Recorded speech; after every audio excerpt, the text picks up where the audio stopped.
This is Blessed Radio. It's Tuesday evening, 6 p.m. UK time. And this is the Spiritual Discussion Program. It is actually our 400th program. So we are celebrating today, every week, almost 8 years now. I am Saad in Southeast London. And with me, as usual, is Gregory. Welcome, Gregory. Hello. How are you? And how's the weather where you are? Well, it's getting cool. It's been bright. Okay, here in London, it is overcast right now. The sun hasn't set yet. I will say it has been mild. Cold as well, not too freezing or anything, but yeah, mild we can call it. So welcome listeners. Yes, this is our 400th radio show on Blessed Radio, the spiritual discussion program. The aim of the show is to introduce you to the spiritual knowledge in the light of truth, the Grail message by Uptrushin. And every week we have a new topic. The topic tonight is virtues and vices. Virtues and vices. You're welcome to join us with any questions or comments by contacting us on our UK number, which is 079 39 641 958. You can call, text, or use WhatsApp. And if you're outside of UK, it is 0044 79 39 641 958. You can call, text, or use WhatsApp. And there's one other way you can contact us, which is by going to the website where we are broadcasting. That is blessradio1, that's the number 1.com. If you go to that page, homepage, and you scroll down, you'll see a box called Bless Chat. You can type in any message for any questions or comments there. I'm going to begin with, what is the Grail message? The Grail message in the light of truth by Uptrushin is a spiritual knowledge of life. It offers an explanation of the world, a picture of creation on the basis of natural laws. Its lectures contain valuable basic elements as a help in life. For through the knowledge mediated, the reader is again brought closer to life and led back to God. The Grail message deals with important fundamental questions of life by explaining in a clear and logical way the automatic working of the laws of nature, the whole weaving of creation, allowing every process to be recognized and thereby the purpose of our whole life. It is directed at the individual and speaks to the innate experiences of the human being, their strengths and weaknesses. Thus, every reader has the opportunity to discover through the intuitive perception if what is stated is the truth. Combining with matter-of-fact reasoning, a complete world picture arises, where there is no separation between the visible world and the great world beyond the five senses, nor any separation between scientific and religious striving for knowledge. I'd like to give you a couple of quotes from the author of the Grail message, Uptrushin.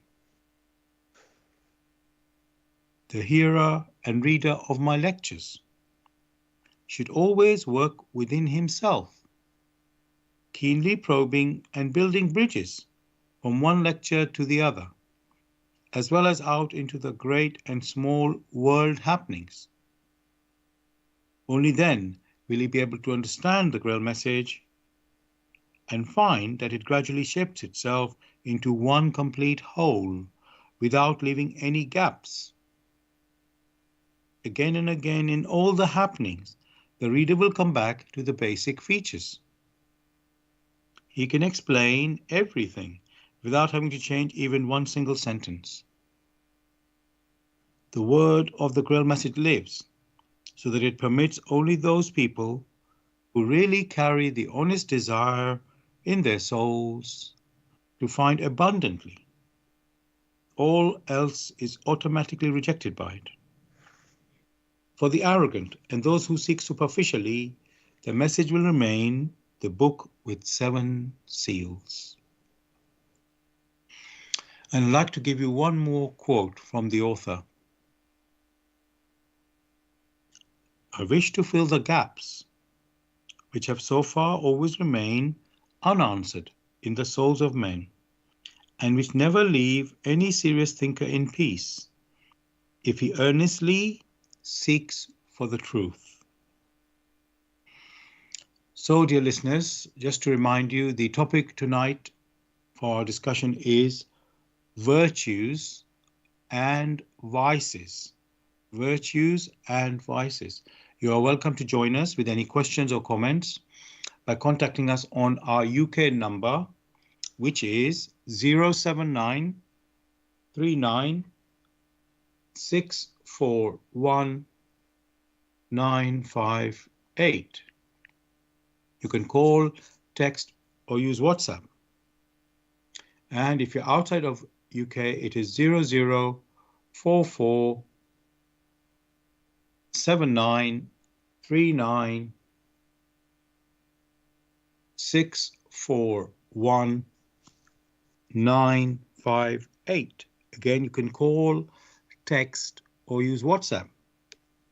And there's one more way you can contact us, which is by going to the website where we are broadcasting. That is blessradio1, that's the number 1.com. If you scroll down the homepage, you'll see a box called Bless Chat. And on there you can type in any message of comments or questions. Gregory, as you know, I like to look up the meaning of the words in the topic in the dictionary. So, of course, tonight's topic is virtues and vices.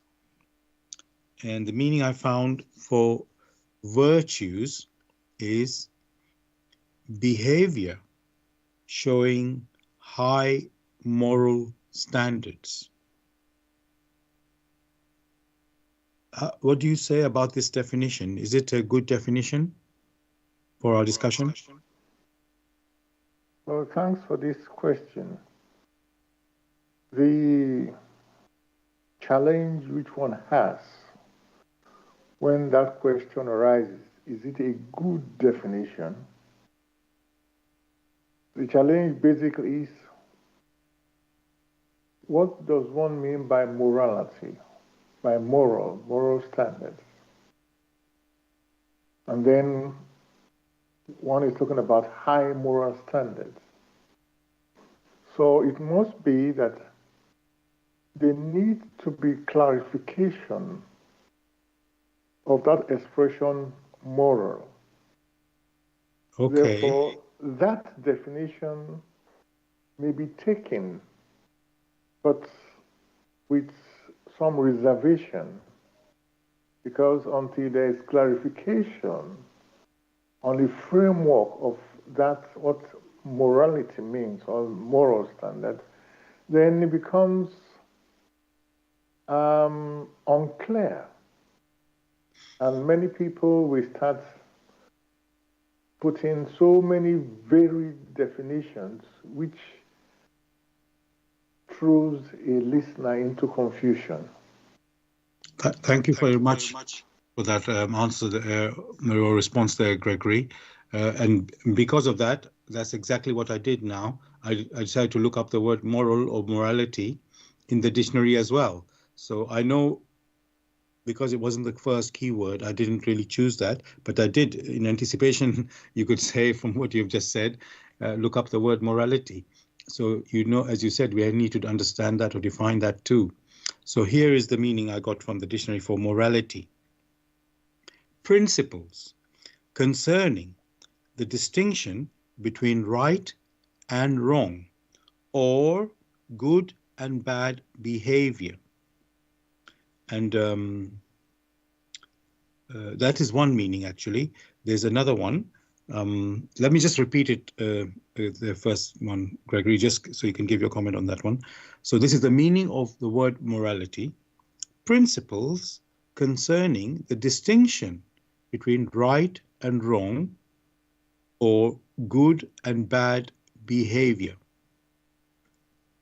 So what is that, how can I say, helpful for our discussion there, Gregory? Again, it is helpful, but it's not near complete. Okay.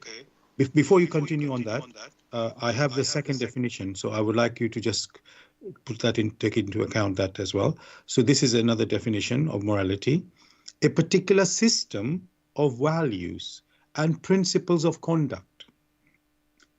So I repeat that: a particular system of values and principles of conduct. So it doesn't define that, Gregory, but that's what it says. What do you say to that? One repeats the same question. The framework is still not very clear, but it's assumed. And therefore, some of these definitions will not hold water. They're not tight enough. They're not precise enough to be really of benefit for any personality who is very discerning, who strives to understand what these things are. Right. I think I cannot say what the people who have written the dictionary, what their, how can I say, how they look at words. Maybe they're trying to be, not give one, be biased in any way. So they don't want to point to a particular system when it's not clear what the system might be.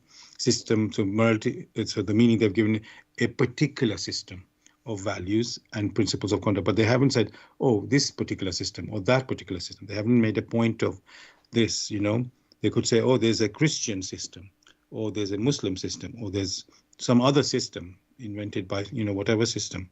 So they haven't pointed to a system. They just said there is a system, a particular system. So that's why I hear when you say it is not precise and it's not, so when someone who might be seeking clarity on this matter will say, well, I need to know which system. So maybe, Gregory, you can give a pointer for that in the system of values or principles of conduct. Is there a system that we should be looking at? Of course, there is a system. Which system is universal? Which system appertains to all that exists? And basically, here, one is referring to the laws of nature, all the laws of creation, through which the human personality, which these virtues apply, came into existence. So once the framework of the laws of creation are concerned, then it is possible to consider that which is good in accordance with the laws of creation and which is bad in accordance with the laws of creation, because the laws of creation are ubiquitous, cannot be denied. It is from these laws of creation that these virtues are considered. Therefore, as long as the laws of creation are not mentioned as the framework, then it's understandable why many people are confused. Because any person, any group of people can come up with anything and say, okay, this is their own system, moral system, this is how they do it. So even some may defend corruption. Whereas what we are saying here, basically, are the laws of nature, the laws of creation. On that basis, then the human personality can describe or define which virtues need to be cultivated, what these virtues are. Then, from that basis, there will be never any confusion. Thanks very much, Gregory, for your answer and explanation there. You pointed to a universal system, the laws of nature or laws of creation. Now, I know in our shows we mention them all regularly, and yet people may say, well, who sets these laws of nature, are they, I know you said they're universal, but the thought might come that how are these laws set?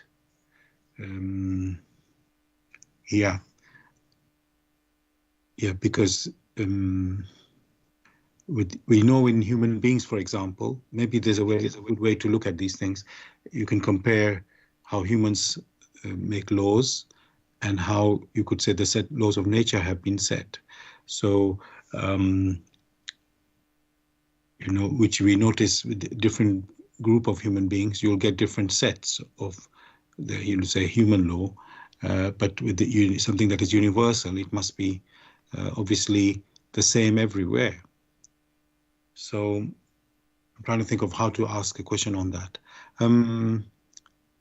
So Gregory, yes, who is setting the laws of nature? Or the laws of creation, which we are saying is universal laws. Again, that question, who sets these laws of nature, the laws of creation? That question should be asked by the individual to himself. These laws, what are they? It is when one knows what these laws are, one will start asking, who set these laws? It will not be right to say, who set these laws, when you don't even know what the laws are. That means you are asking something you don't know about. And when it is stressed that through these laws, the human personality came into existence, then the question will be, okay, how did these laws they are mentioning? Again, the need for clarification what these laws are is paramount. Therefore, one from the outset will make the most basic assumption that in our communication there is an exchange of information. In our activities, there is motion. In all activities, there is motion. For if there is no motion, there is no life. Even that which one may refer to as a stone, when looked into its contents are in motion. When we consider our thoughts, like ourselves, are in motion. They are vibrations. All vibrations is motion. So motion is basic, a law in creation. That means that creation came into existence in motion. That cannot be denied because it is self-consistent. Since all that is in nature, in creation, is in itself in motion, whether motion which requires a movement from one place to the other, or motion in form of a vibration in which there is an exchange of radiations, of particles, whatever one cares to call it. But with this simple explanation, one may go further that indeed there are only two types of motion. And it's important to know that motion in which the end of the motion flows back to the beginning, and that motion in which the end of the motion does not flow back to the beginning. Upon these framework, these two types, these two categories, upon these, all structures are built, all movements are built, all radiations came into existence,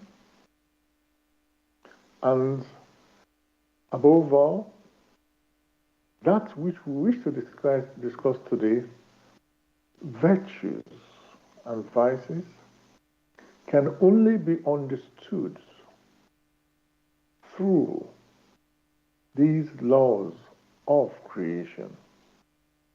The first, which one mentioned, in which the end flows back to the beginning, there are two or three different ways of looking at it.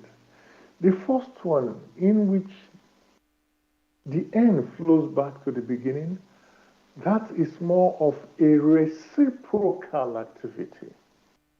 That's what it's all about. So one of the arms is that of reciprocal activity, an expression that one can use.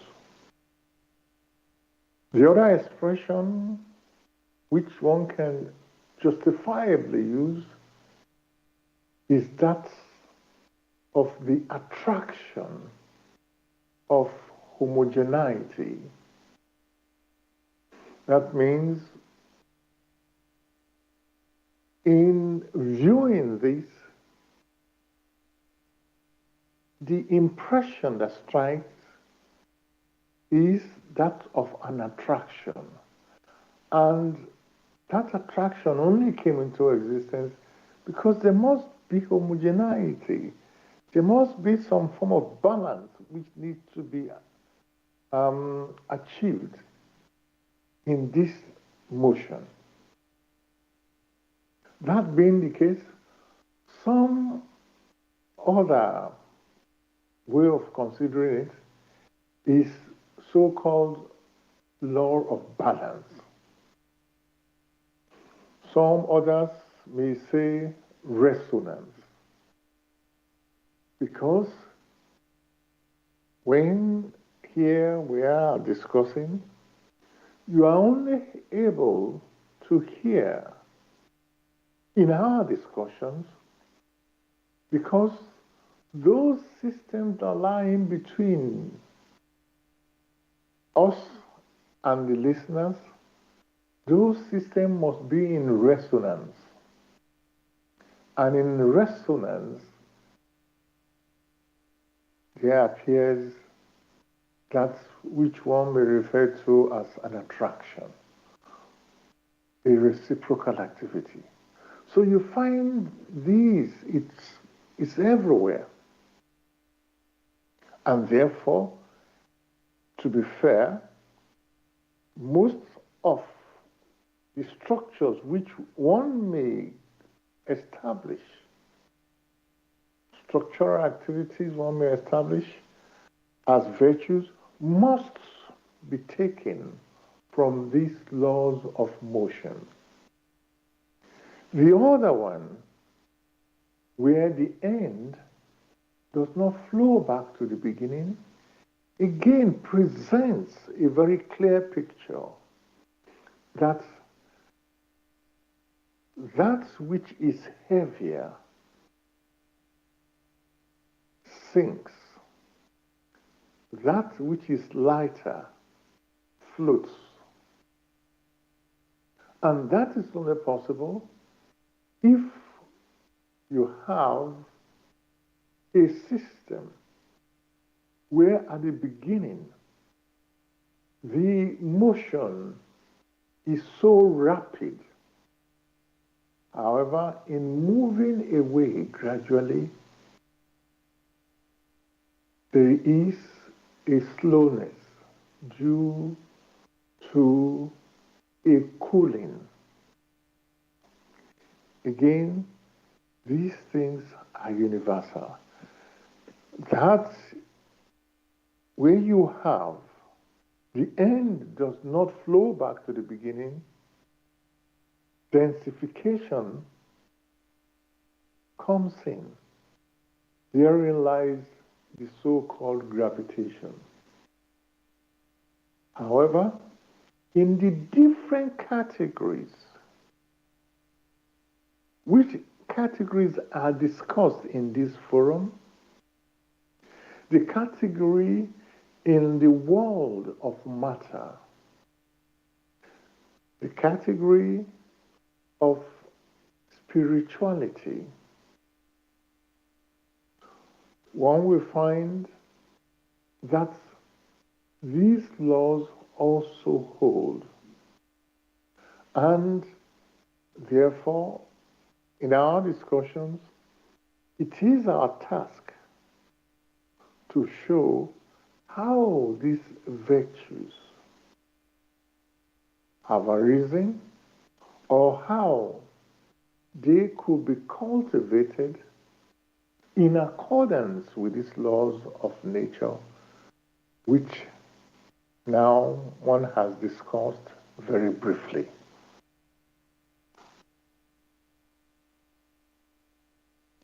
Thank you very much, Gregory, for this explanation, about the laws of creation, the laws of nature, and which you said are universal.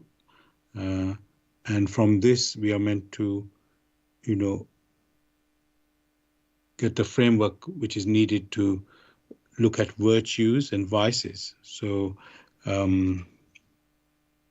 what I noticed, Gregory, about what you talked about the laws there, law of reciprocal action and law of balance, law of gravitation. I don't think you mentioned it as a gravitation, but that's what it was reflecting. And but what I notice about all these laws is they are neutral. And when you think about virtues and vices, virtues you think is good, something to do with good, in quotes, moral behavior, while vices is to do with bad or evil, even you can say moral behavior. So at this moment, let's say I don't want to start it. I have another further question based on what you. So I just made a comment on what you have said there, but I have. Let's say we want to explore further this point so that we can really and get to the right concept of what are these virtues and what are these vices, and all in this context of the laws of nature and the laws of creation. So before I do ask you further question, I just want to let the listeners know that you're listening to Bless Radio, and this is the Tuesday evening spiritual discussion program. In fact, it's our 400th radio show. So we've been doing weekly, and so we have almost reached 8 years of broadcasting. And so yes, we are celebrating that today. The aim of this show is to introduce you to the spiritual knowledge in the light of truth, the Grail message by Abdushin. If you wish to know more about the Grail message or want to get a copy of the Grail message for yourself, you can go to this website, which is www.grailmessage.com. I'll spell that, www.grail, Grail, message, MESSAGE.com.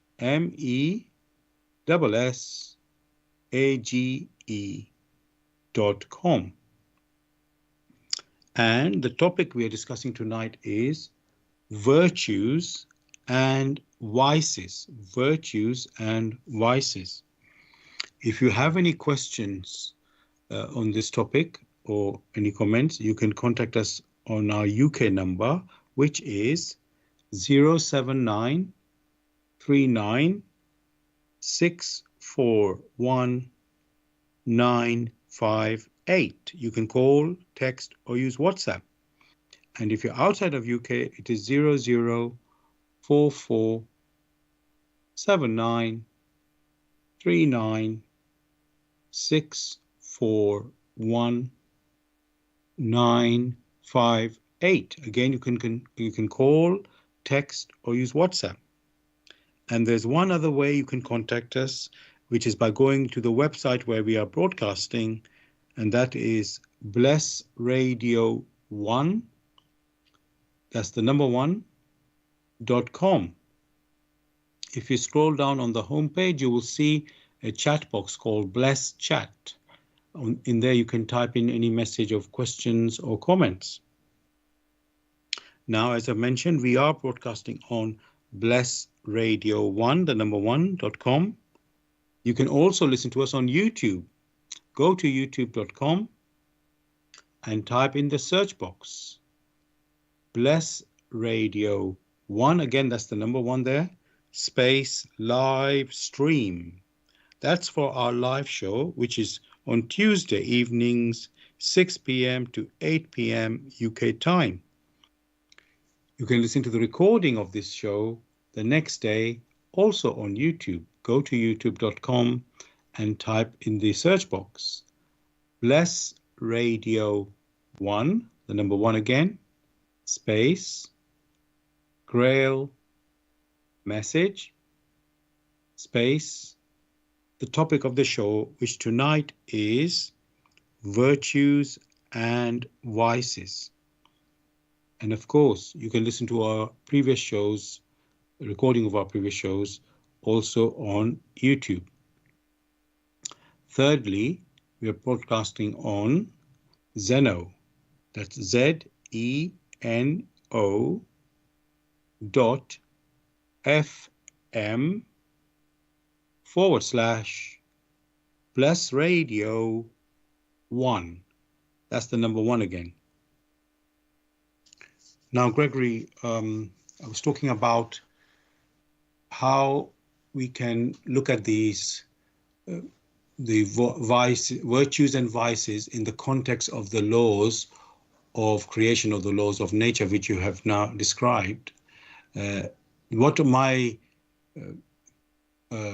perception of what you talked when you described these laws, natural laws or laws of creation, They seem to be neutral. They are universal. You said that already. But again, if you think of them as neutral, you don't think, oh, there's anything to do with good or anything to do with bad, good or evil. It doesn't seem to come into that arena, you can say. So let's try to look at that. So how now, actually, Gregory, let's now that we have sort of defined a system, being the laws of nature, I just want to go back actually to the meaning of the words that we were virtues and vices. So let's look at that again in this context now. So virtues, it said behavior, this is in the dictionary, the meaning here. Virtues, the behavior showing high moral standards. Gregory, can you say something about that now in the context of what you have said already? In the context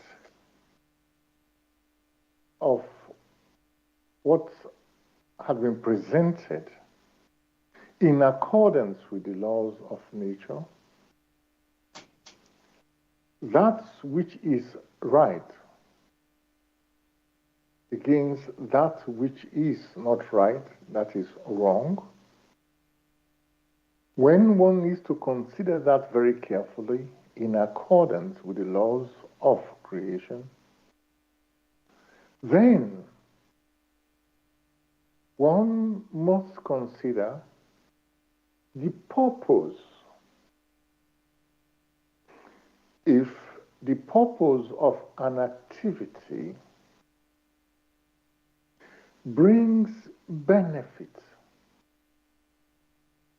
to the initiator of that activity and also brings benefit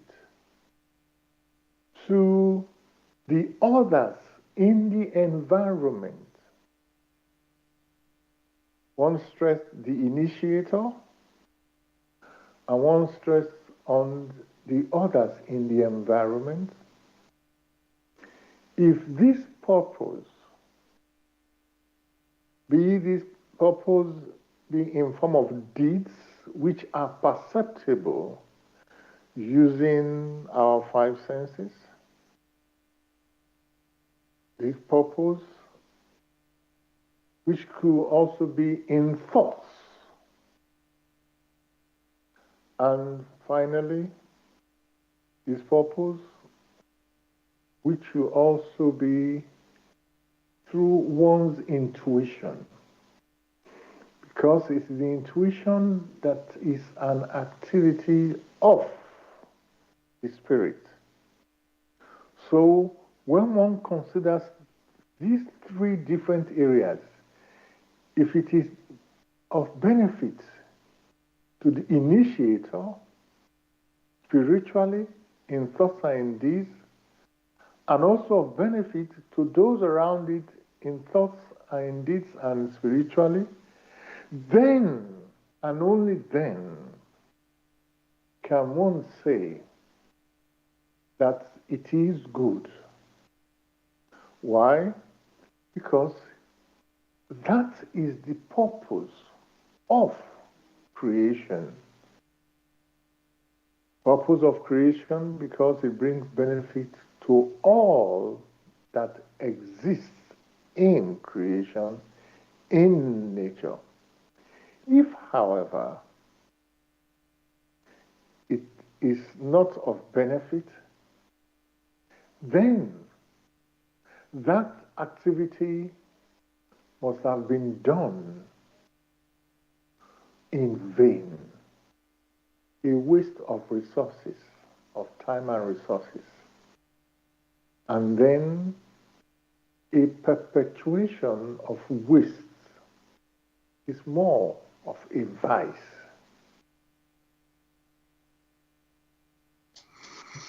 Thank you so much, Gregory, for this, I can say, picture that you have now painted. Yeah, we are, how can I say, building up this picture So you can say we now know how to define the good and bad behavior there in the context of knowing there are natural laws, you know. So I could say what is beneficial brings good, or does is good, and what is harmful or detrimental, it can be considered bad or evil. So now we can see that.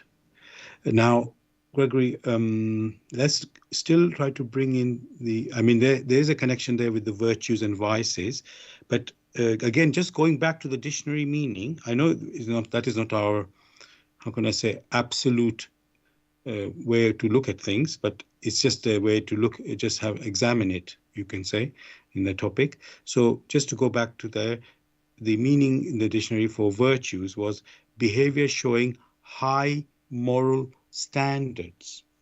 And just before I ask you for further comment, the vices, meaning of vices is immoral or wicked behavior. So we can say it's like the opposite of virtues. Now, but it's referring to high, in the virtue, it's referring to high moral standard. So it's not just you can do something good. It's supposed to be, you could say, a bit higher than just good, you know. So yes, you can benefit, but it must be higher than that. So that's the, now is that like a good way to look at that, Gregory? Because yeah. In the discussion, it was stressed that which is perceptible with our five senses, basically the deeds which are perceptible. There's also that in the thoughts, and there's also that of one's intuition. So when one pictures these three different categories, you could see one is higher than the other. The deeds which are perceptible with the five senses, gross materially, on earth. The thoughts which only ourselves, in quotes, are able to perceive. And then the intuition. The intuition appertains to the spirit. So that high, you could see the height as it's pointing. That is what one is referring to. When it is said high, it is spiritual that is pointing to. So it is that word high has already been taken into consideration. And the goodness is not only dependent on one party. From the discussion, it is one for all and all for one, as long as it brings benefits to others in the environment. Others in the environment, in the earthly environment, not only in the earthly environment, because there's the initiator and then the others in the environment, it brings benefits. It also in the world of thoughts, it brings benefit. And spiritually, it brings benefit. So these different categories is beneficial. That means once you have that it brings benefit spiritually to the initiator and to others in the spiritual environment, also in one's thoughts, also here on earth, then these three categories, they resonate. Then it is of high moral, of high morality, because you can see the heights to which it goes.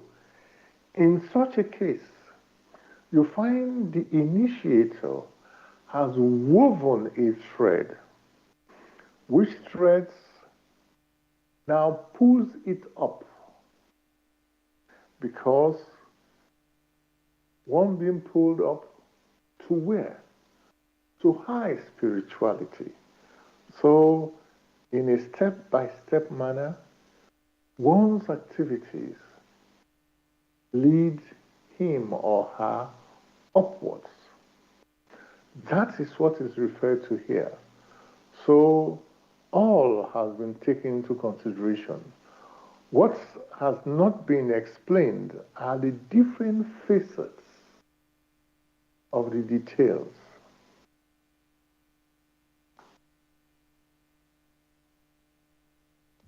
Thank you very much, Gregory, for this answer. And again, the picture you're painting there. We're going, as you say, step by step to understand this concept of virtues and vices. So we had to set, like you say, you could say, set the foundation first, the framework, and build on that framework, which was to talk about the laws, or describe the laws of nature, the laws of creation, you know, on which everything, through which we have come, throughout the creation has come even. And so you can say that is the system that we have to be aware of first. And then once you are aware of that system, or understand that system, then you can talk about, you know, the virtues and the vices and so on and so on, and all the activities where you mentioned the, you could say, the physical deeds, the thoughts, and the intuition, our intuition. All of these are three different categories, as you said, in activities in which we work as human beings.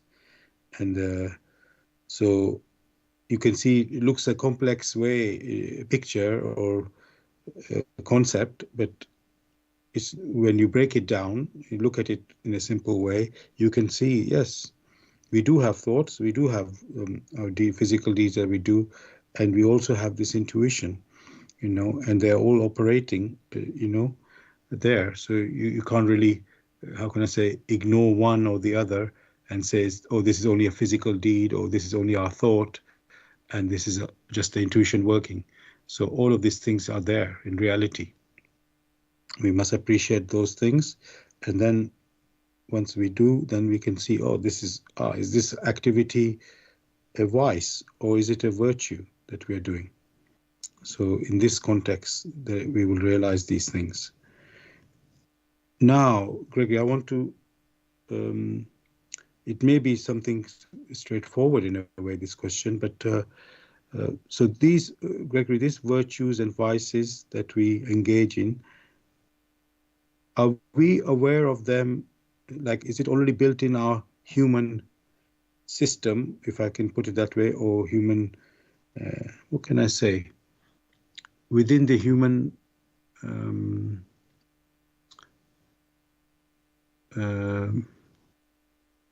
I don't quite know how to put it, but what I just will say this, and then we can amend it as necessary. So, Gregory, are we carrying the abilities within us to know what is a virtue and what is a vice immediately? Are we already having that? Or is that a learning thing through experiencing? We do this activity, then we realize, oh, that's not a right activity, or that can cause harm, or this one does good. So what I'm trying to say, Gregory, are we carrying built-in abilities within as a human being to know what is a virtue or know what is a vice, or is it only through practice, by exercising the activity, engaging in an activity, do we recognize, oh, this is a vice or this is a virtue? Again, thanks for this type of question. One must clarify a few things. One, virtues are not discussed with the framework of vegetation in mind, nor are virtues discussed with the framework of animals in mind. Virtues are discussed when one is considering human personalities, human beings. The human being, therefore, within the human being, there is the consciousness of the environment. Within the human being, there is the consciousness of not only the environment, because he or she is a human personality, and therefore higher than the vegetation and the animals. And from that point of view, from that context, he or she starts as that which is conscious of his or her environment, the contents of this environment, and how to relate to others within the environment, how to relate in the environment be that of the physical environment which we are conscious of,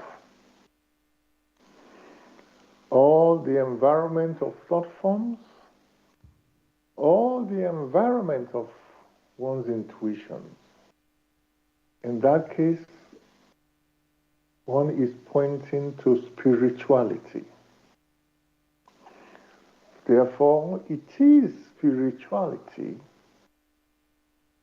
that is discussed when virtues are considered. And from that state of consciousness, from that state where the personality needs to move from consciousness of the environment to consciousness, which is referred to as self-consciousness, there must be a gradual process of a cultivation of that which is more of an ability. You can only cultivate that which is there, just as when you go to the farm and you plant a grain of wheat. That grain of wheat develops. Instead of using the word plant, we can use the word cultivate. So you cultivate what is there to something much bigger, that we have bigger structures. It only means that these virtues, these grains of virtues, are already inherent as talents. It is this inherent talents which needs cultivation. And in the process of cultivation, it grows in a step-by-step fashion. And it comes to maturity. Then, when it comes to maturity, it can then be used consciously in a self-conscious manner. Many may ask, why do we need to cultivate these virtues? The question is, why not? For the human personality that has come into existence, here on earth, it has come into being. Here it is conscious. But it wasn't the personality that cultivated the earth, that built the earth. Also, there are other planets that have come into existence. It wasn't the human personality in its unconscious state that cultivated it. There are others who work in the cultivation of the different universes. The universe in the world of matter, the universe in the non-world of matter, which may be referred to as the animistic universe, and even in the spiritual universe. Basically, there have been others that have been participating in the cooperation in accordance with these creative laws in the formation of universes, in making it possible for many other human personalities who need to come into consciousness and subsequently to become self-conscious, to exist, to experience and mature. Just as it has been prepared for him or her, so it is also that he or she must, after a successful cultivation of these virtues, is able to participate in the preparation of the world where others like him, who have started from a state of unconsciousness, they also proceed to a state of consciousness and subsequently self-consciousness. So it becomes very clear that these human personality that have started as spirit seed grains had to proceed from one stage to the other. And that which they have cultivated are the talents which one may refer to as the virtues.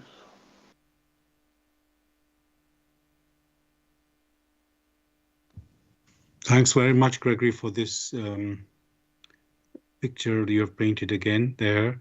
It's quite a lot of detail, sort of picture that we need to appreciate of our journey as human beings, you know, our development as human beings, you can say. So basically, we are not born like ready to, fully matured, you could say, or ready and perfected with all our skills and abilities. Is something we have to develop. So this is something, so the virtues are also which need to be developed. This is what it is. And obviously vices, although we haven't referred to them much at the moment, that we will look at them, everything in our next section of the program, to get again a better understanding about which direction we are meant to go. So thank you for that, Gregory. Dear listeners, I want to let you know you're listening to Bless Radio. This is the Tuesday evening spiritual discussion program. In fact, it's our 400th show, and the aim of the show is to introduce you to the spiritual knowledge in the light of truth, the Grail message by Uprushin. If you wish to know more about the Grail message or want to get a copy of the Grail message for yourself, you can go to this website, which is www.grailmessage.com. I'll spell that. www.grail, that's Grail, message, MESSAGE.com. And the topic we are discussing on the show tonight is virtues and vices. Virtues and vices. You are welcome to join us with any questions or comments by contacting us on our UK number, which is 079 39 641 958. You can call, text, or use WhatsApp. And if you're outside of UK, it is 0044 79 39 641 958. Again, you can call, text, or use WhatsApp. And there's one other method you can use to contact us, which is by going to the website where we are broadcasting. That is blessradio1, that's the number one, .com. blessradio1.com. And if you scroll down the homepage, you will see a box called Bless Chat. You can type in your message of comments or questions in that chat box. And as I say, we are broadcasting on blessradio1, the number one.com. You can also listen to us on YouTube. Go to youtube.com and type in the search box, Bless Radio 1, the number one again, space, live stream. That's for the live show, which comes every Tuesday, 6 p.m. to 8 p.m. UK time. You can listen to the recording of this show also on YouTube the next day. Go to youtube.com and type in the search box, Bless Radio 1, the number one again, space, Grail message, space, the topic of the show, which tonight is virtues and vices. Of course, you can listen to the recordings of our previous shows as well, also on YouTube. Thirdly, we are broadcasting on Zeno, that's ZENO.FM/Bless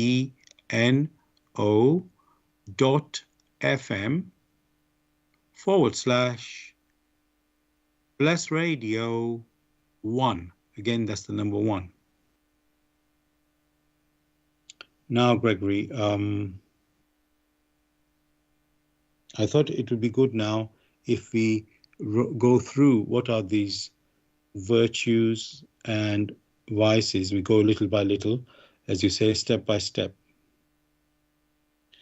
So in the Bible, with my research, I found there are 12 virtues mentioned, which is faith, hope,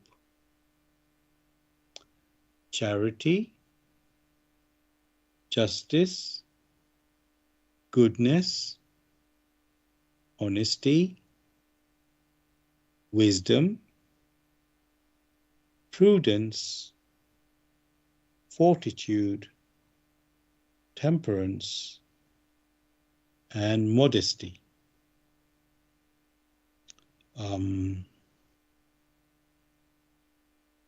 Now, I didn't I decided not to look up all the meanings. There are 12 already there. I thought if I look up every meaning of every word, we will be here forever. So let's just look at them again. I'll just repeat it, although there are quite a lot of words, I must say. I'm just thinking. Okay, let's look at the few in a way, in a sort of at a time. Faith, hope, charity, and justice. Let's look at that. Faith, hope, charity, and justice. I know they're quite different. Okay, first I will ask a general question. Gregory, those 12 virtues that I've mentioned that are from the Bible there, is it that we have to be, how can I say, Gregory, I don't know, I know last week we used the word perfect, but maybe that's too strong a word. Are we meant to be, how can I say, very well developed, I will say that way, in all these virtues that are mentioned there?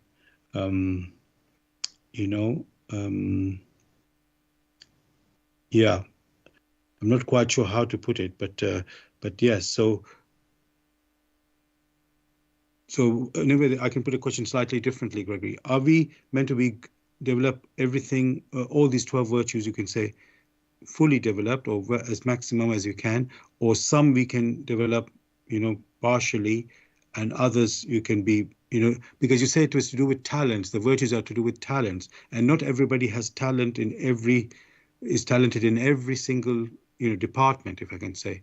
So are we meant to develop all these virtues, like fully, or can we have some of them less than, fully? In the first instance, there have been a selection of expressions which have been categorized as a virtue. It is only fair to look at this expression and ask yourself, what does it really mean? I heard you mentioned faith. Is it faith? Faith in what? These are questions one must ask themselves.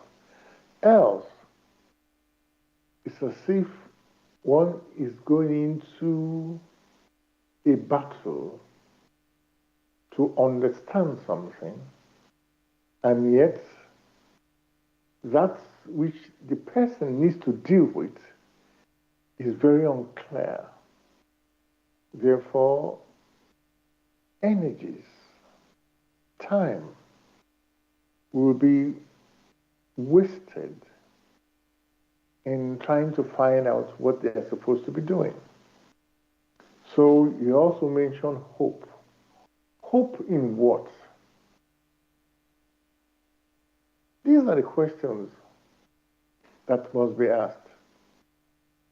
Whatever teachings it comes from, you see, material, these are supposed to be activities which are lively.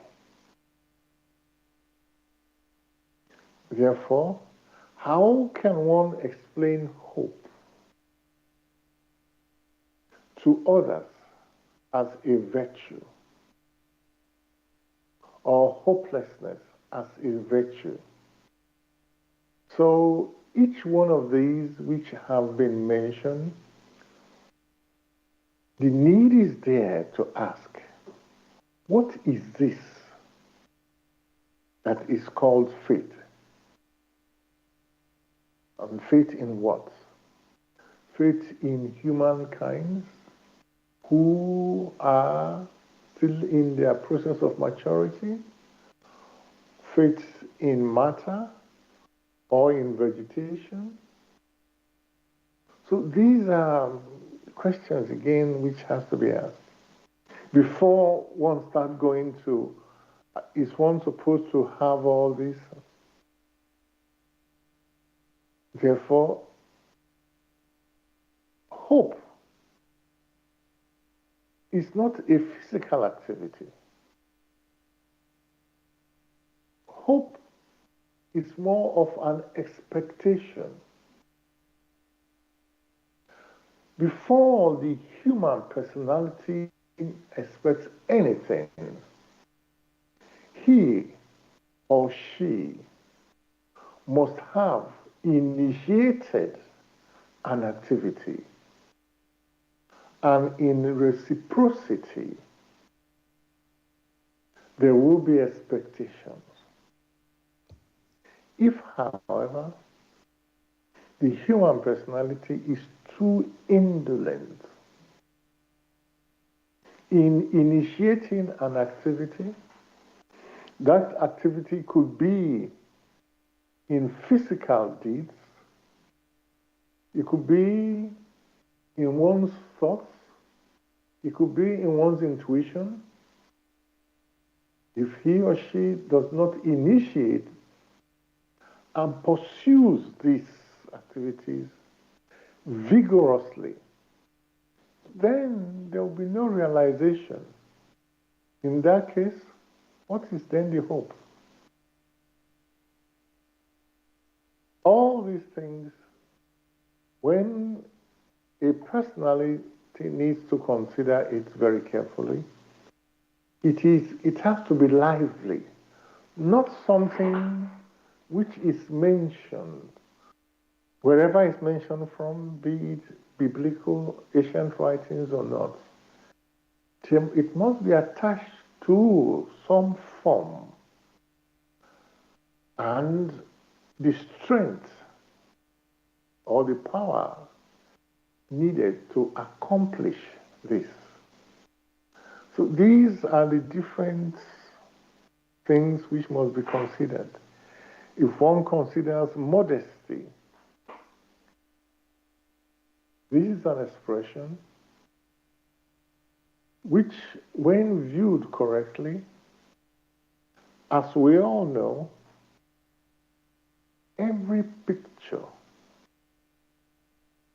which has arisen, even in words, is a pointer. So, when that word modesty is mentioned, in which a picture is formed,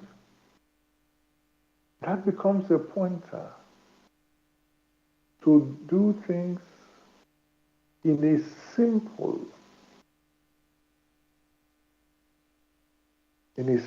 manner, just as you take modest steps.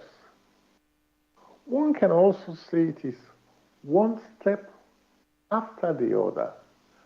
After all, if you say you are walking, one step will touch, one leg will touch the ground before the other one takes off. It will not be that you are walking and you take the first step hasn't touched, then you take the second step. Maybe you are as well walking in the air.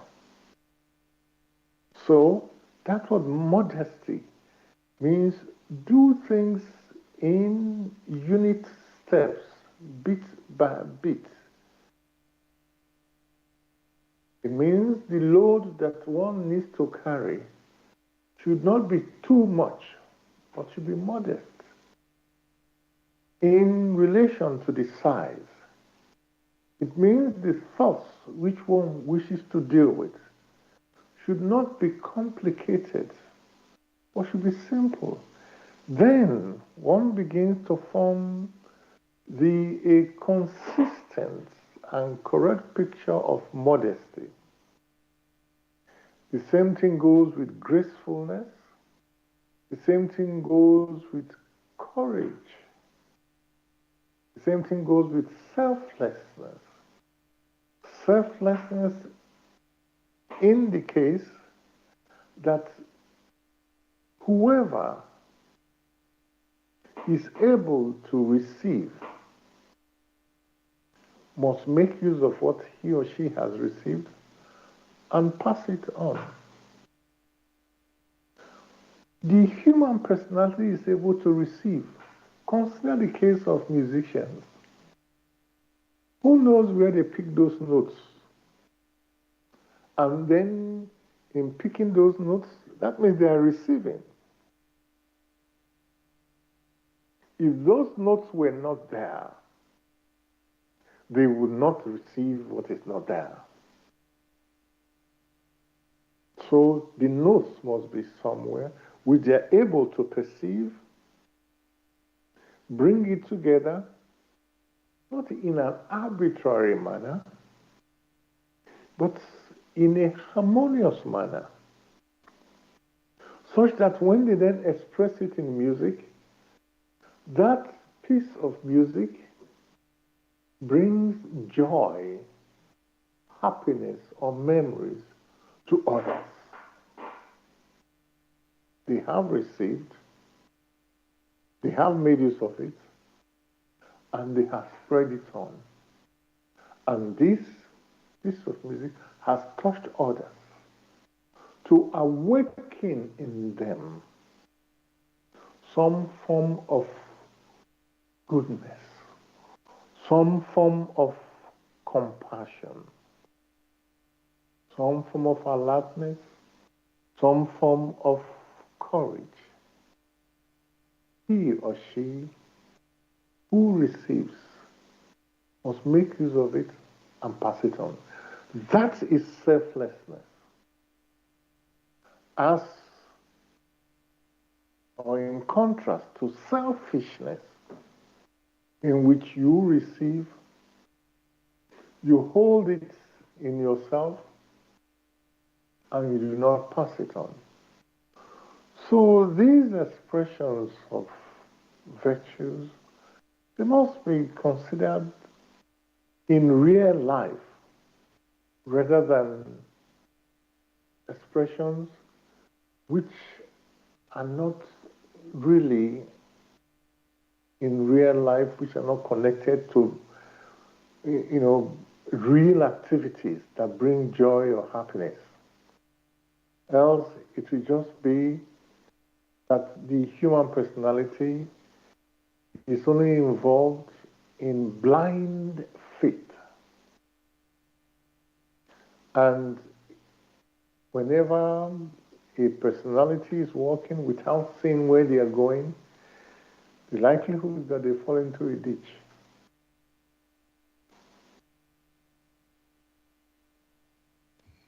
Thanks very much, Gregory, for this answer and again picture and explanation you're giving. About these virtues.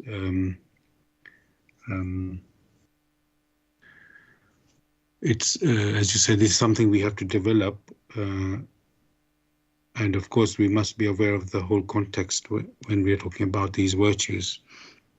Faith in what, like you say, or hope in what. So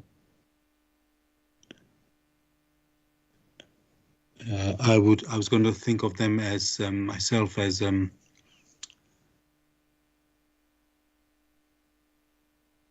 we say develop these virtues, so you have faith, let's say, in the Almighty, that trust, you can call it, that good things will happen, even when you're going through challenges and difficult times. This is what want to give you the patience and persistence to, await the, if things are hard, it doesn't mean that it's a hopeless situation. We use that word hope, but you shouldn't lose hope. You should always have that trust and trust, if I can say, that the help will come, when there's a need and so on. So these are things that people may not be fully aware of that, because when you don't believe or you don't have anything to rely upon, then your mind will go to wander, let's say, into some other direction. And so unless you're aware of these principles, I can say, there's a chance of falling into despair and so on. Okay, so thank you for that. Now, it is the month of Ramadan, and I did a bit of research on that as well. I found something somebody has written about the virtues of Ramadan. They actually had many virtues, but what I've done is try to pick a few of them that we can look at. So I think this one is, I will just say a quote from the Quran: "O seeker of good, come forward. O seeker of evil, stop." So I know there's things that during the Ramadan you're meant to behave in a good way. Not that you shouldn't behave good anyway, but let's say it's more emphasized in that time. So you're more conscious of it, I guess. That's the point of it. And then when you're conscious of it, then you practice it later more as well. So, but it's brought to your consciousness in this month, you can say, of Ramadan. So let me look at some of those virtues now. They're saying, do good all the time. Seek to be recipients of the outpouring of Allah's mercy. Allah showers down these special outpourings of His mercy to whomsoever He wills from His slaves.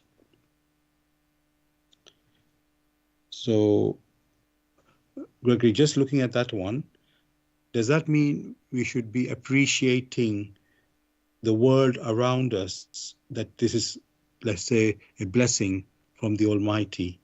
You know, so I don't know if I would call it a virtue or a state of way of how we are meant to be. So how can I put it, Gregory? I know I haven't been through all of them so far, but are they meant to be like we should be making some practices which allow us to, you could say, come to some consciousness of how, what virtues we are meant to be? So doing good. I know it sounds so straightforward, but are we meant to just, let's say, spend time in reflection, to become conscious, you can say, of, you could say, how we are meant to be in terms of, in a way to develop our virtues? So should we spend time in this, through some practices maybe, to, develop our virtues? May I request that you repeat just one of them, because okay, yes, of course. So one of them was the, let's say, to appreciate the blessings of the Almighty.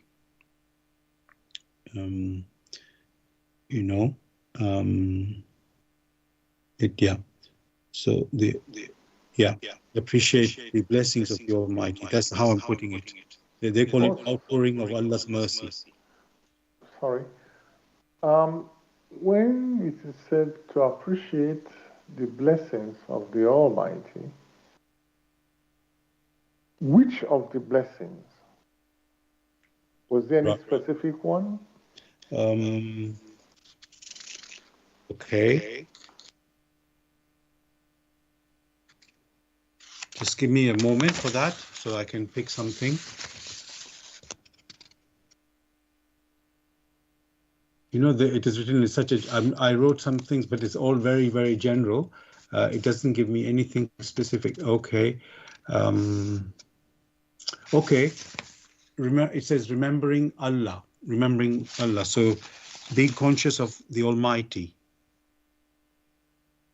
So in that case, that becomes faith or faithfulness. Yes. The challenge with many of these things is the personal concept which the individual forms for himself or herself. In that case, you'll find that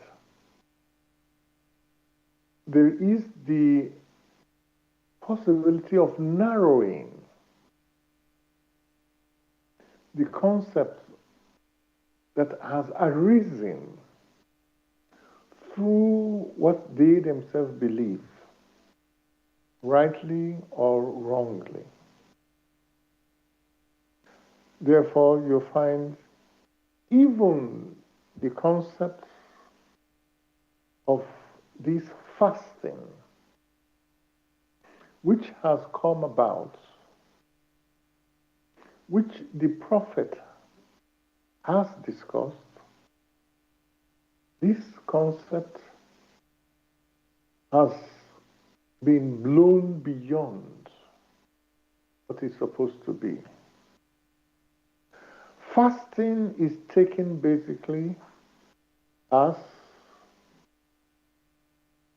do not take food to nourish the body at specific times. That is the way many practice it, and therefore from morning till evening they abstain away from nourishing foods for the physical body. To some extent, it is helpful. What happens to those who do not have the means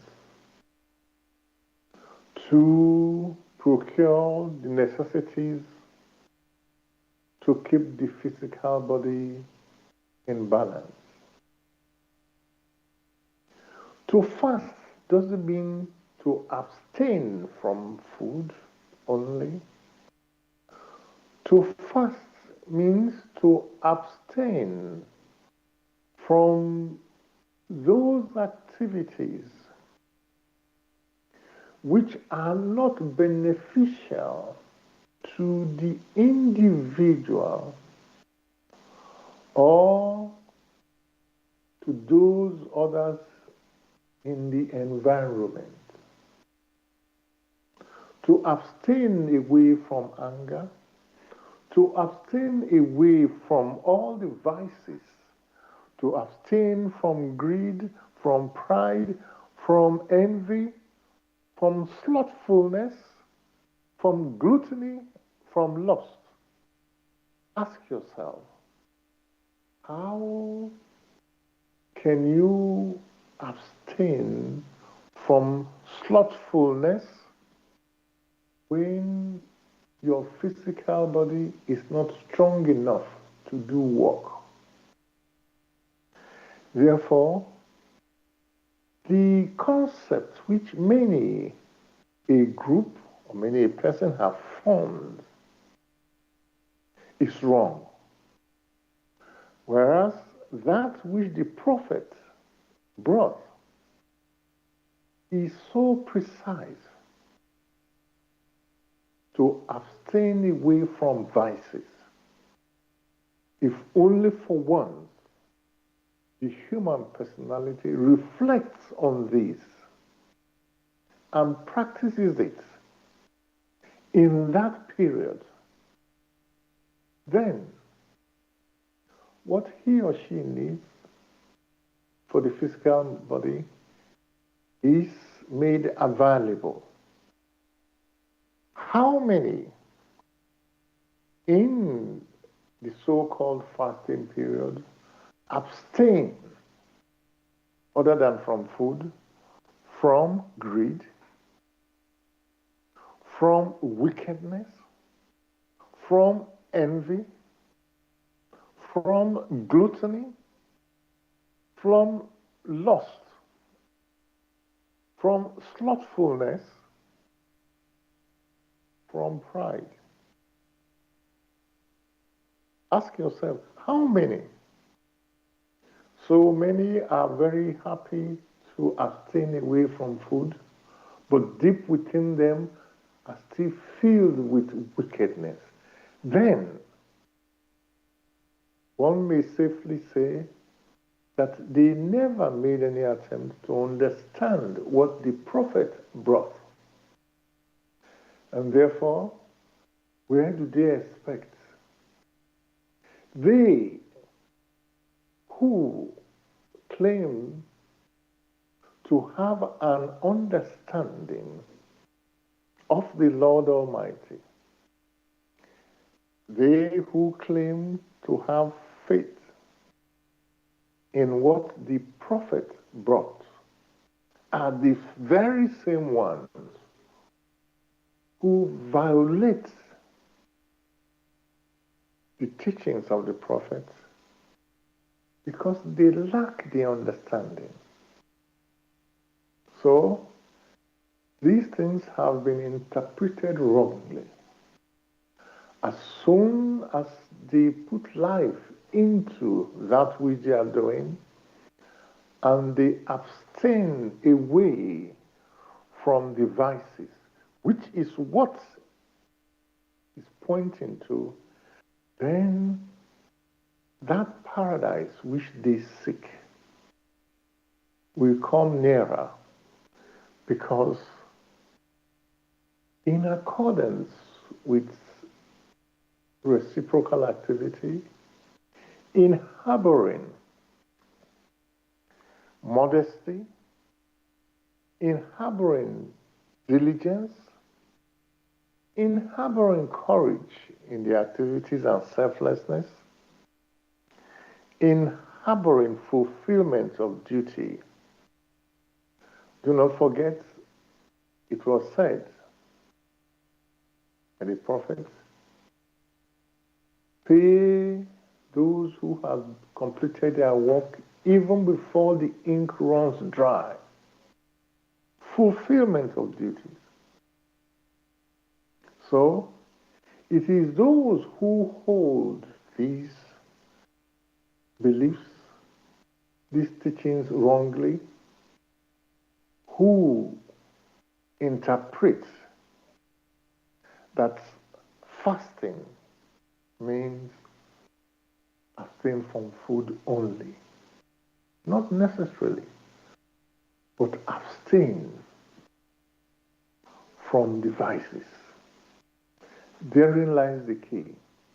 For one who strives to abstain away from vices again and again and again, he or she will so purify himself such that the garment he or she wears is white. Then, in reciprocal action, they would have paved the way to the paradise of man, which many long for.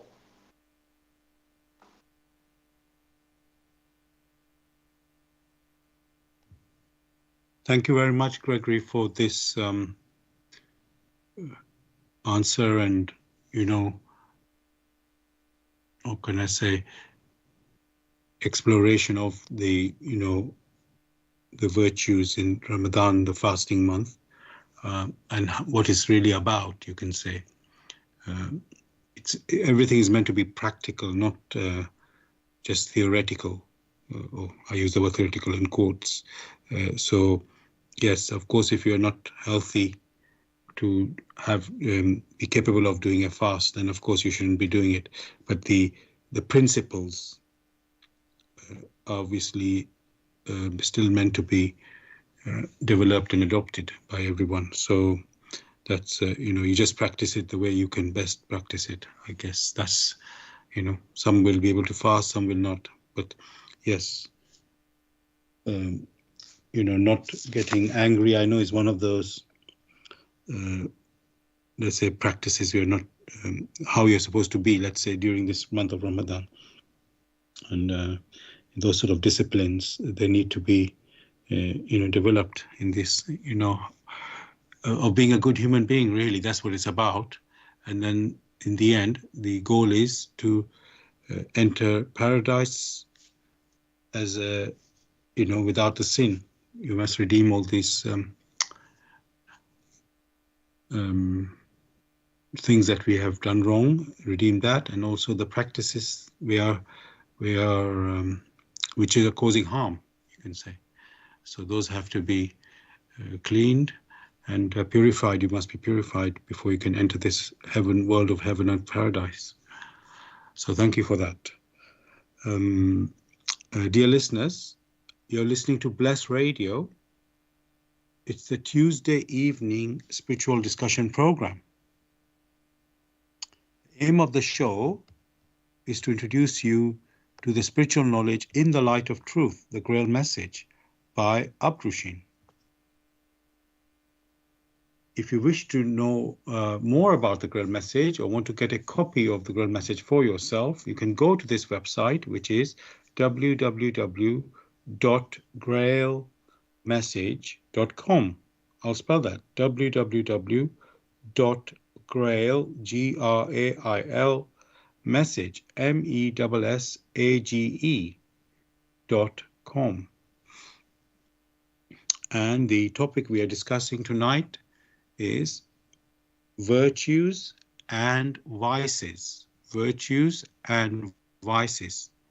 You can join in the discussion with any questions or comments by contacting us on our UK number, which is 079 39 641 958. You can call, text, or use WhatsApp.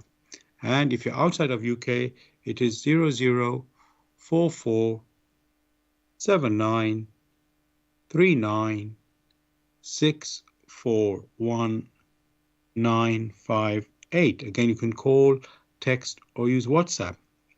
There's another way you can contact us, which is by going to the website where we are broadcasting, and that is blessradio1.com. And if you scroll down on the homepage, you will see a box called Bless Chat. You can type in a message of questions or comments there as well. And as I said, we are broadcasting on blessradio1.com.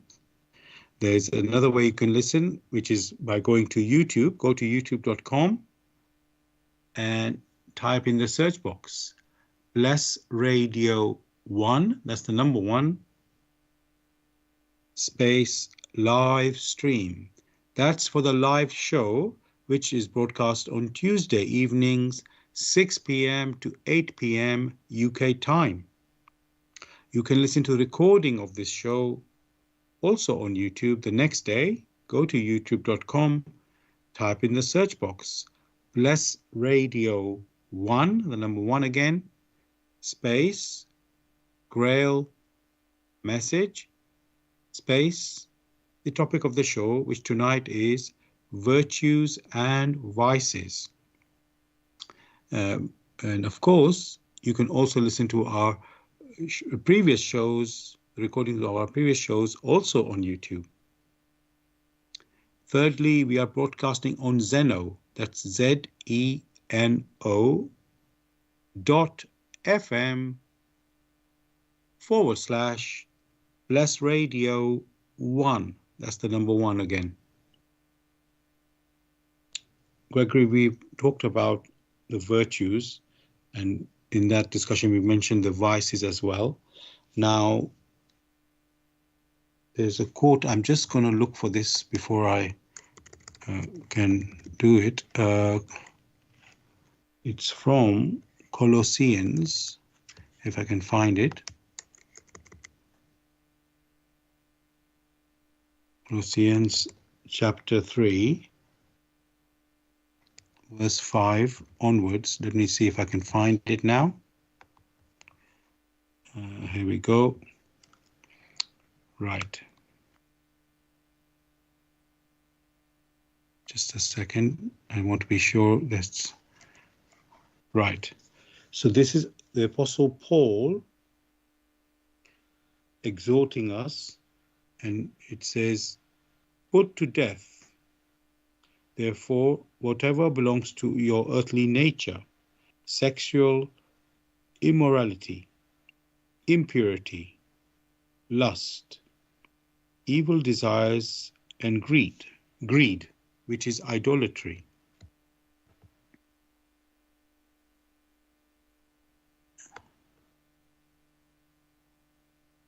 Because of these, the wrath of God is coming. You used to, apologies for my delay, you used to walk in these ways in the life you once lived.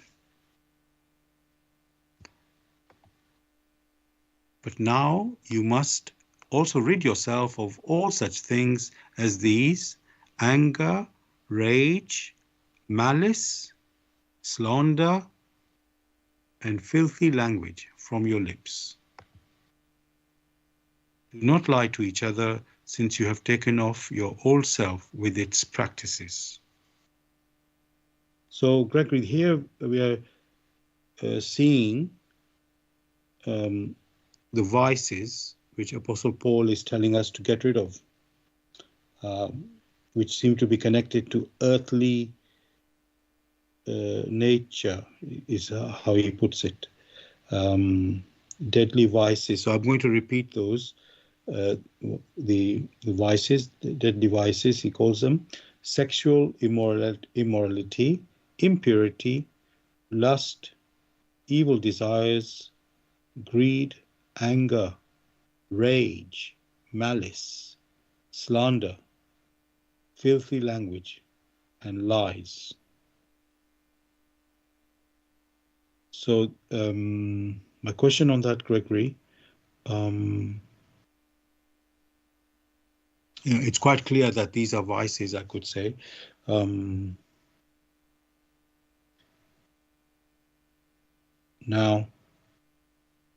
I want to, how can I say?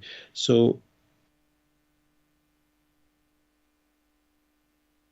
how can we, Gregory, sort of not fall into these, I was going to say use the word temptations, and into these vices? Yeah. You know, because there may be some situations where people might feel, I'm just thinking of some scenario now, where some people may do these things not so deliberately, but, you know, under some pressure of the situation or something. Maybe they want to protect themselves, they think there's some reason for that, and they start doing these practices. So are those, when it's done, let's say, under pressure and not so deliberate, is that more, how can I say, excusable, or you know, is or yeah, are those like less would they be considered, Gregory, as deeply as when there have been, these vices have been done deliberately, rather than under pressure? As with everything, the need is there to know what lies behind, what has triggered, whether it is a virtue or a vice. The question will then be, if you take the case of gluttony, which is a vice, what would have triggered gluttony? How does one explain it? Gluttony, in a sense, which is dangerous to the individual because one has overeaten, and this sort of thing will clog the blood vessel. What excuses can one give for that? Or when it is slander, for all that the individual initiates or gives out, in reciprocal activity, that will return to the individual many times over. So, will that person in his or her reflection, in thoughts or in intuition, wish to be slandered so many times over, the same thing happens to slothfulness. Will that person who is engaged in not wanting to do anything, will that person be happy? How will that person be able to exercise itself, his abilities? Or if he needs to feed, where will the resources come from? A personality who is no more a child. So these are the things that many must consider.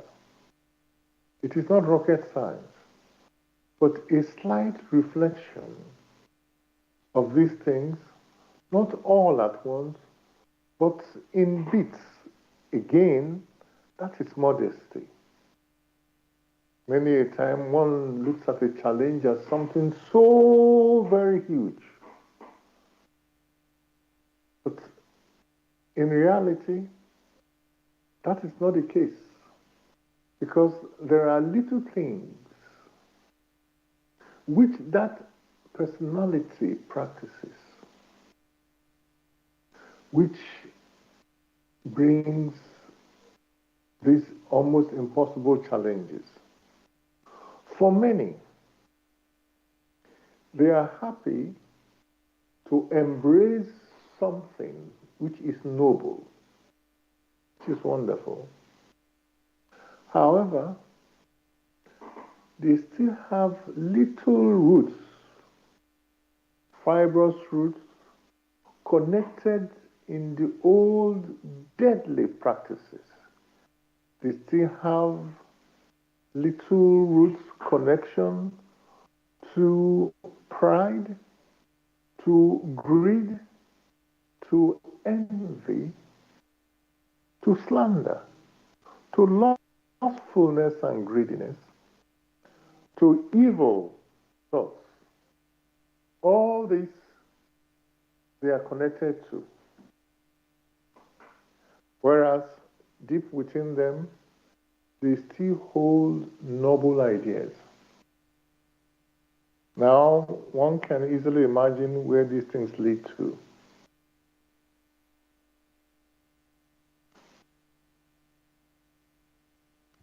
Thanks a lot, Gregory, again for this your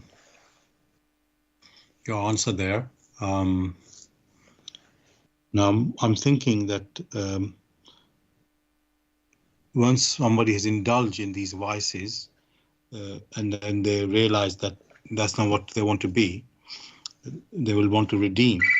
Oh, apologies.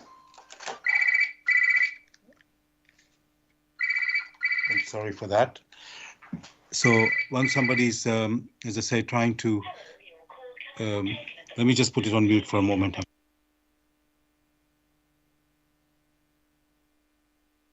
Okay, I'm back now.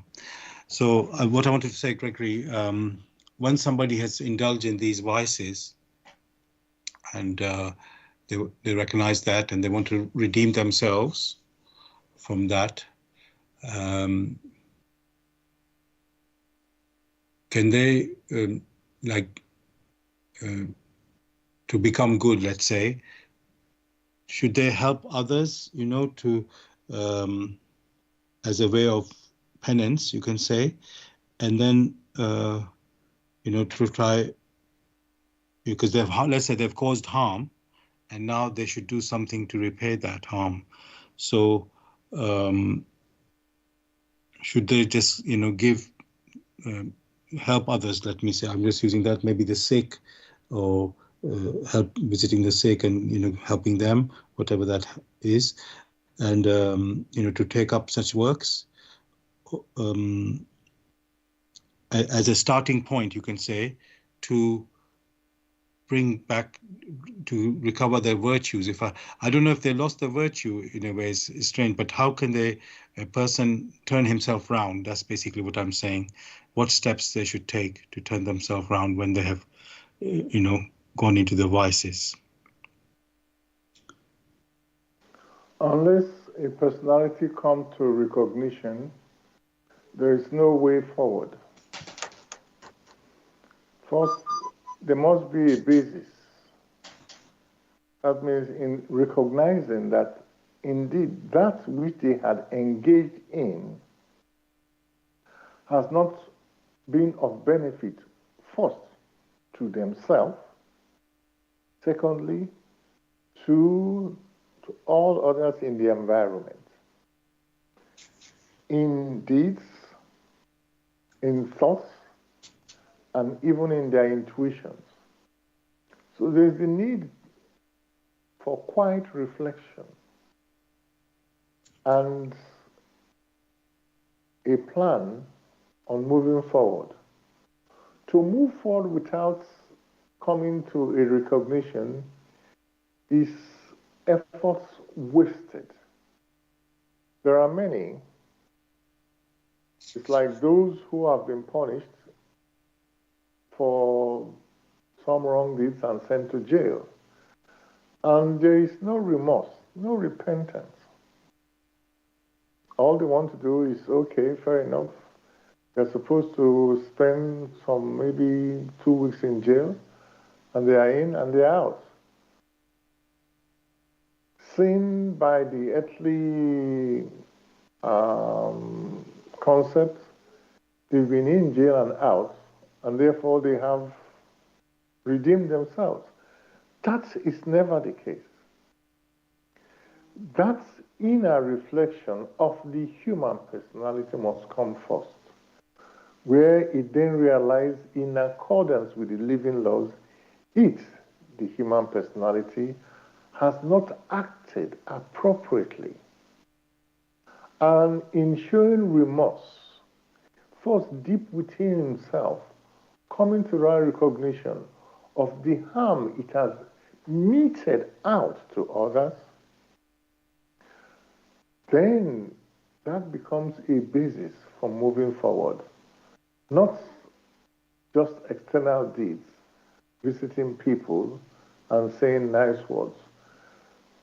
Those expressions must come from the recognition of one in its spirit, for that is the core. Once it wells deep within the human personality, then ways will open which he or she needs to follow. It is not necessary to dictate a way how he or she needs to move, but experiences. If he or she observes the little things that are about in his or her activities, before long, there will be recognition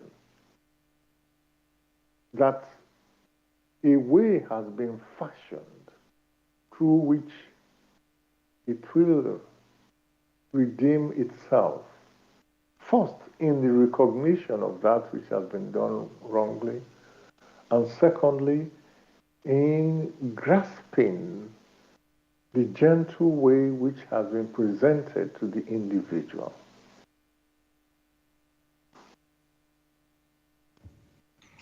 Thank you very much, Gregory, for that answer there. I think that's really a beautiful way to, set about, as I said, redeeming on oneself. If somebody has got into indulge themselves in these vices, and and the right, adopting the right attitude, really, so you're genuine in redeeming yourself. So thank you for that. We've now come to the end of the show, listeners, on the topic of virtues and vices, and hope you've enjoyed the discussion. I would like to now read from the foreword of the Grail message, which is titled "For Your Guidance." the bandage falls, and belief becomes conviction. Liberation and redemption lie only in conviction. I am addressing earnest seekers only. They must be able and willing to examine this matter objectively. Religious fanatics and irresponsible enthusiasts may hold aloof, for they are detrimental to the truth. As for the malevolent and prejudiced, they shall find their sentence in the very words. The message will strike only those who still carry within them a spark of truth and the yearning to be true human beings. To all such, it will become the shining light and staff. It will lead them unswervingly out of all the chaos of the present-day confusion. The following word does not bring a new religion, but is intended as the torch to help all serious listeners or readers find the right path, which leads them to the longed-for height. Only he who bestirs himself can advance spiritually. The fool who uses extraneous aids for this, in the form of ready-made opinions of others, only walks his path as if on crutches, while ignoring his own healthy limbs. But the moment he boldly uses all the abilities which lie dormant within him, awaiting his call to help in his ascent, he is employing the talent entrusted to him in accordance with his Creator's will, and will easily overcome all obstacles that seek to divert him. Therefore, awake. Genuine faith lies only in conviction, and conviction comes solely through an inflexible weighing and examining. See that you're truly alive in the wonderful creation of your God. Abdushin. Dear listeners, if you wish to know more about the Grail message or want to get a copy of the Grail message for yourself, you can go to this website, which is www.grailmessage.com. I'll spell that, www.grail, Grail, message, MESSAGE.com. Gregory, would you like to say something to say goodbye to the listeners? Wishing listeners a beautiful week ahead. Thank you. Same for me, listeners. Have a beautiful week ahead. We'll be back as usual next Tuesday, 6 p.m. to 8 p.m. UK time with another topic. I think I'll give you a little clue. It is Easter coming up, so it will be something on that. So look forward to you joining us next Tuesday. All the best. God bless. Good night.